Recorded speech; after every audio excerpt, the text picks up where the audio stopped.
Well, last but not least, we're on part 4 of Buzzbaits. All about Buzzbaits. Today, we're going to talk trailers. Are you ready to run and gun? Time for blast off. Let's go.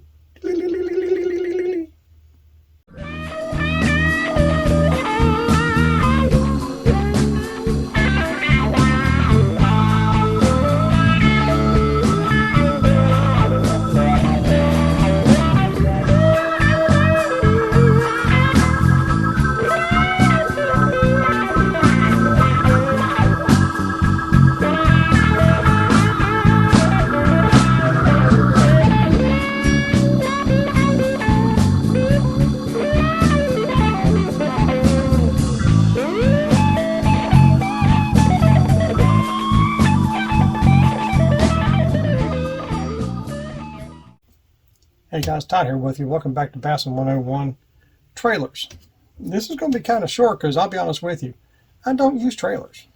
I really never have. I don't remember ever using a trailer, unless maybe it was a grub, but overall, I just want that profile of that buzzbait with that little shorter 2.5-inch rubber skirt, and I'm good. That's all I need. But, again, if I had my choice of trailers, probably the best trailers that you can have for buzzbaits would be a grub, 3, 4, 5-inch, whichever size you decide to choose. Straight tail, a zoom split tail trailer. That's always a good choice right there. And old style pork chunk. An old zoom pork chunk. Really good. You can rig the zoom chunk like you would a pork chunk on the back of that dude, really elongate that trailer. And I would actually run my trailer hook like I used to do. Sometimes back in the day, I used to use a pork chunk on the back of a buzzbait. And I run my trailer hook right between the legs, just like that. Let that hook ride just like that. A lot of times I throw it like that. So you always have that trailer hook back here. If the pork didn't get a hold of it, that was the whole trick. But again, I would still have that stopper back there on that trailer hook so it can't go anywhere. But you can throw a buzzbait like that. You can also thread the pork chunk on, kind of shorten up your package a little bit. Do it like that. And I would still run the trailer hook on top. So you actually run your trailer down here. I run my trailer hook on top. Because remember, I don't use a fixed hook. I like my trailer hook to swing. I don't like it fixed straight out. I've never liked that.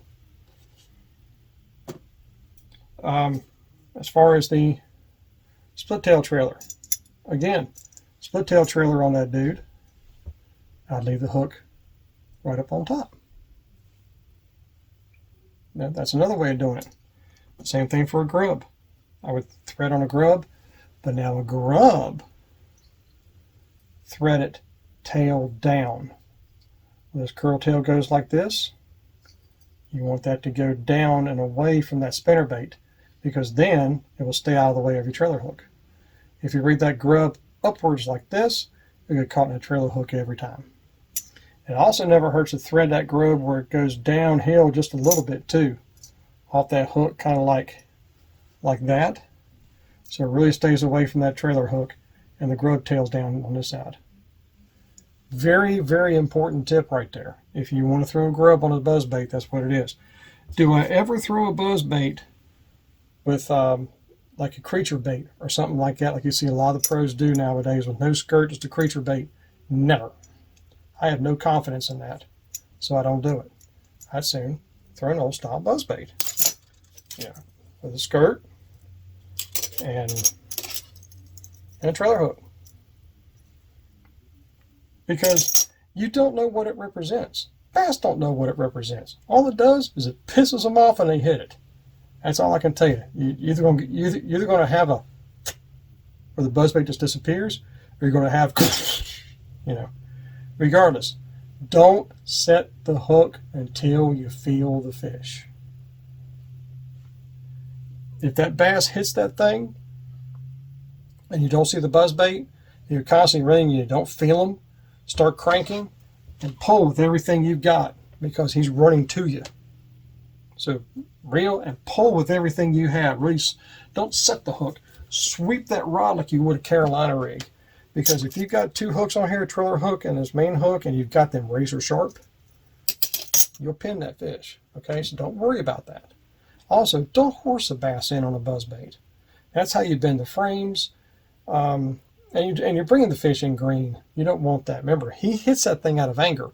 He's going to have, he's going to have some issues when he comes to the surface. So play that fish a little bit. Don't be too fast with them.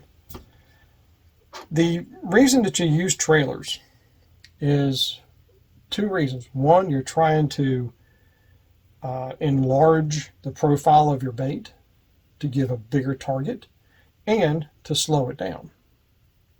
See, a lot of guys don't realize that. Anytime you put a trailer on a buzzbait, you are slowing it down.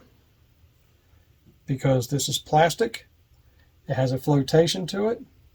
You know it's got salt in it, it has flotation to it. It's going to work against the sink rate of that buzzbait. So, you know, if you have a bad habit of letting a buzzbait hit the water, and as soon as it hits the water, you engage the reel and you start cranking or whatever. If you have that bad habit, you're probably going to need to throw a trailer because you're going to want that buzzbait to sink slower and come back up on the surface a lot faster. The way you throw a buzzbait is the way you throw a spinnerbait. As soon as it gets out there, right before it hits the water, you put that thumb on that spool, and don't break it. Put a thumb on the spool and a gentle pressure. Stop that lure just inches above the water. And raise your rod tip, start pulling it to you as you engage the reel, start cranking. That's how you do a spinnerbait. That's how you do a buzzbait, especially a buzzbait. Sometimes I'm bad about making a buzzbait cast and all of a sudden jerking it forward before it hits the water. But hey, at least it's moving. You want it moving as soon as it hits the water. You don't want to go chunk and start coming back. You want to hit the water and start coming right back instantly. You don't know how many times. As soon as that bait hits the water, churning it like a barrel full of biscuits, all of a sudden the bass hits it. Or we're talking 2-3 cranks, bam, he hits it. Because you hit him on the head. But also because as soon as that thing hit the water, it's gone. I've never caught a bass with this thing hitting the water, sinking a foot or so, and then having to spend 5-10 feet almost of your cast to get it back to the surface as you're raising your rod tip, and then bass is just watching it go by. Never had a bass hit it underwater. I've never had a bass hit it after that. This thing has to hit the water already going forward and start coming. Very, very important tip right there. So that's all I have, guys. So I hope you've learned something from all this. That's all I got for my tutorial on buzzbaits. Like I said, I just want to break it down and keep it simple in different formats. Like I said, white, chartreuse, and black are the main colors I throw. Although I think I will take this Delta and put that chartreuse and white skirt like I was telling you about a couple of weeks ago. I think I might do that. Because this would be just a good, clear to slightly stained color. If I want a super, super slow spinnerbait or buzzbait, that's a good one to use. And man, does it turn some water. So I probably will go chartreuse and white on that. Other than that, like I said, I have three. I'll do a recap here. 3 colors in the standard twin. I have 3 colors in a tri-wing, except one of them is clear and it's white. And the other one I have is for like bright cloudy days. It's just a standard white 1/4 ounce with a pearl white blade. That's it. That's all I have.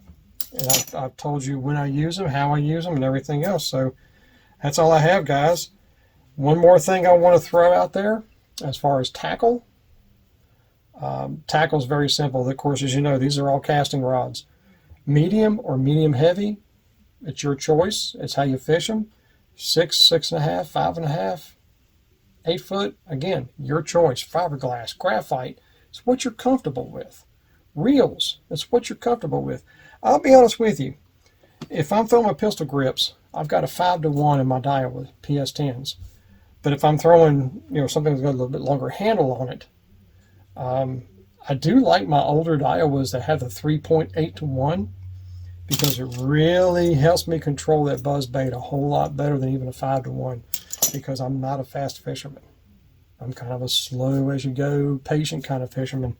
So, 3.8 to 1 is, for me, is a really good reel for all buzzbaits.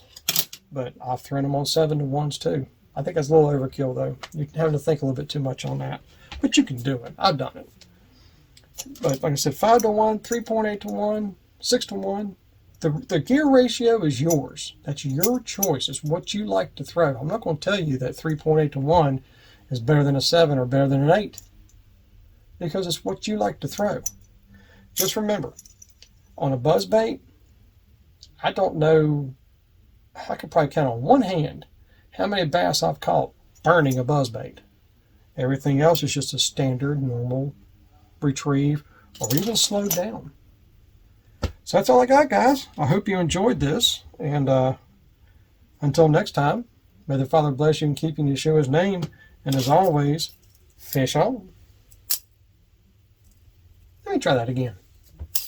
Ha ha.